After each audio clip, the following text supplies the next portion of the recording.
élections. Bonjour à tous et bienvenue sur cette chaîne.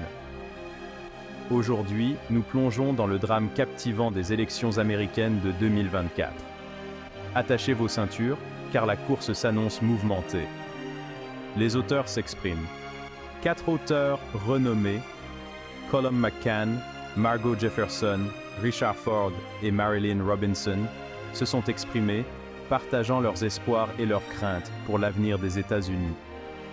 Et laissez-moi vous dire que leurs analyses sont fascinantes.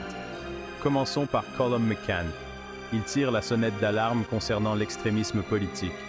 McCann nous avertit que les enjeux sont plus importants que jamais et que les dangers de l'extrémisme pourraient déchirer le pays.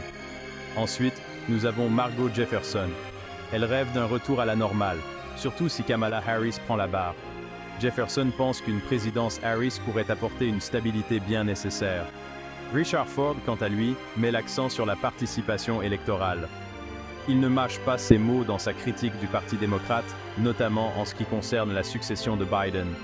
Ford exhorte tout le monde à se rendre aux urnes, car chaque vote compte. Enfin, Marilynne Robinson.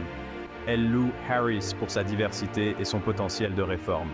Mais elle s'inquiète également de l'imprévisibilité d'une nouvelle présidence Trump. Robinson voit Harris comme une lueur d'espoir en ces temps troublés.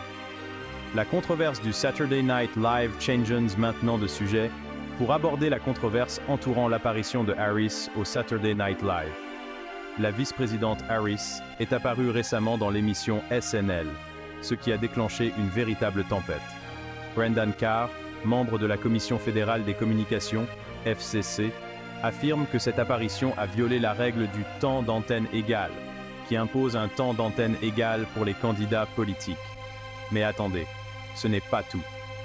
Un porte-parole de la FCC a précisé qu'aucune décision officielle n'avait été prise et qu'aucune plainte n'avait été reçue.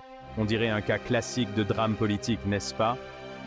L'apparition de Harris comprenait un sketch satirique sur Donald Trump, ce qui n'a pas été du goût de la campagne Trump.